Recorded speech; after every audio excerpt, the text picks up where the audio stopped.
What is going on, Heat fans? It's Ernest back with another Miami Heat video. Without talking a lot, guys, let's get the ball on the road.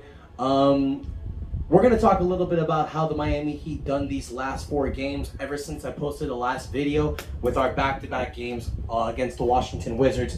And please excuse my language, but the Miami Heat have really been in shit island the last 4 games.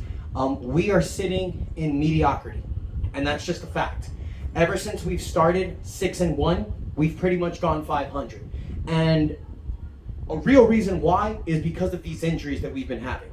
Ever since the game against Denver, not last night, which we lost, last time, we've fallen into this 500 trend, I feel like, ever since the injury to Markieff Morris.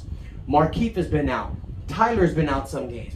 Bam Adebayo's been out. Jimmy Butler was out yesterday. Tyler's missed the last 2 games. Kyle Lowry has missed some games. This is exactly what I was talking about earlier in the season, guys. The thing that's going to derail us from our potential success is injuries. I know that's a freak thing, and a lot of times you cannot control it, but the Miami Heat need to get this together. You know, last night, Jimmy Butler had a bruised tailbone. I understand. Don't play through that. You don't want injuries to get worse. But you see what it's like not having some of our star players. Let's go back. The game after the back-to-back against Washington, which we went 1-1, we played the Pistons and won. Then we played the T-Wolves and lost that game. I mean, Anthony Edwards is playing out of his mind. And then we played the Bulls on Saturday. We won that game. That game looked great, man. Against Chicago, you're getting 2 top teams in the East. Miami kicked Chicago's ass. It was great. It was great to see the Miami Heat win, and you're thinking that we're going to carry on that success. Then last night, all that shit talking from Jokic's brothers, all that stuff that happened the last game, you really felt the Miami Heat was going to circle this game on the calendar as a game that to see as a must-win. But then you have Tyler Hero and Jimmy Butler out. That's pretty much 45 points of your offense sitting out. So we saw from the get-go, Miami Heat weren't doing that good. I got to give credit to Bam Adebayo. He was hustling, playing as hard as he could, man. Diving for loose balls, grabbing rebounds, blocking shots. He was doing everything that he could try to do to help this team win. It just wasn't strong enough. You know, Jokic came back from a 4-game absence from a wrist injury, and he just took over. You know, he was hitting crazy-ass shots. He was dominating. That's obviously a problem that we have with Denver. It's containing Jokic. As great as Bam is, he doesn't seem to be big enough, maybe, and Dedmon doesn't really do his job. He had that nice block against Jokic last night, but, you know, it looks like we're going to need a little bit more. But who knows? You know, it's not like we're going to see Denver in the playoffs. The only time we're going to see them is in the NBA Finals. So we have time to make that work. But I'm telling you guys, it just concerns me to see us win 1 game, lose 1 game, win 1 game, lose 1 game after that amazing 6-1 start. I understand it's injury, but we need to get it together. Now, with that said, it's not like this 500 record we've been getting for the last few weeks is hurting us. The Miami Heat are still sitting with the 3rd record in the Eastern Conference. We're still top 4. We're a game and a half down from Brooklyn. They got the number 1 seed. Brooklyn showing that they are the team to beat in the East. You know, Kyrie's not playing. James Harden isn't having the years he's had previously because of the rule change, but they're still a dominant force in the Eastern Conference, and the record shows it. You got Chicago sitting at 14-8, but we hold the tiebreaker. So if we match that, we get the 2nd seed. And then you got Washington and Milwaukee sitting in the 5th seed with a 13-8 record. So guys, the Eastern Conference is very tight. And even though we have the 3rd seed, we're only 2 games above from the 11th seed, which is the Boston Celtics. They sit at the 11th seed with an 11-10 record. So it's not time to mess around. It's not time to lose games. Every single game matters. And that's how we've been seeing it in the last few years with the Eastern Conference. One day, you could be in the 1st seed, and then 2 days later, you could be in the 9th seed. There's no real favorites in the East as we're seeing. I mean, a lot of people are going to say Brooklyn because of the star power. They're going to say Milwaukee because they're the champions. But at the end of the day, numbers don't lie. And right now in the Eastern Conference, it is a tight race. And it's not similar in the West because you got Golden State and Phoenix pretty much neck and head and shoulders above everyone else. So that's what I want the Miami Heat team to be. And we should be that.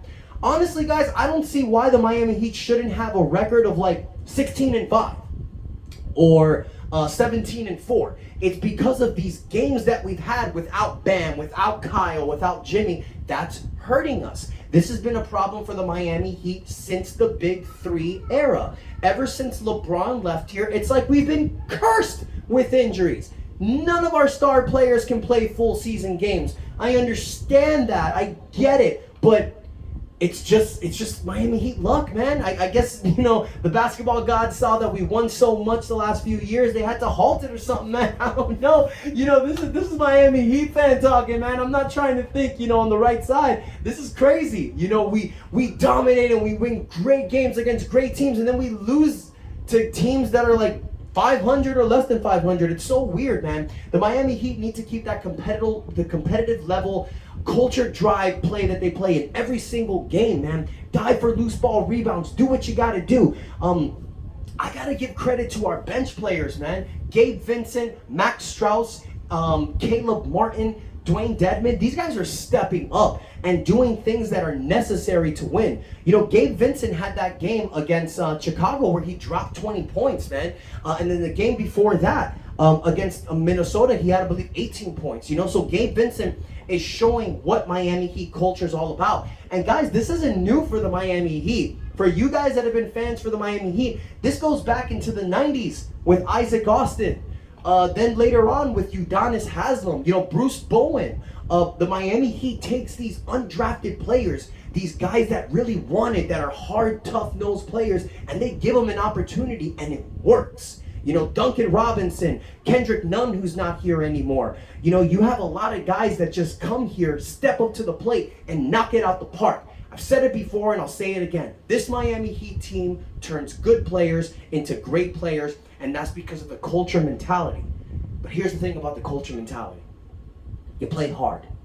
You die for every loose ball. You have a higher risk of getting injured. It's just the way it is. And ever since this Miami Heat culture, the word culture has been put in since the Big Three era, and that's what all these players that come to the team need to represent. And they go a little hard. By going a little too hard, by wanting it more than other players and other teams do, you're high risk of injury, apparently. So this sucks.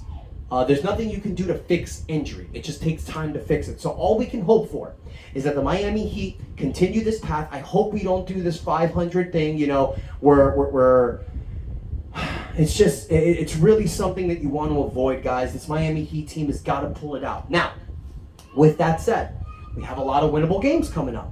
We got a game tomorrow against the Cleveland Cavaliers. They're sitting at 11-10. Then we have a game against the Indiana Pacers on December 3rd. They're 9-14. Then we're playing the defending champions, Milwaukee, who we dominated in the first game of the season. I don't see any reason for us not winning that game, but it's going to be a hard one. That's going to be a game December 4th. It's going to be a big one. Back-to-back games, so possibly Kyle Lowry's not going to play the game against Indiana.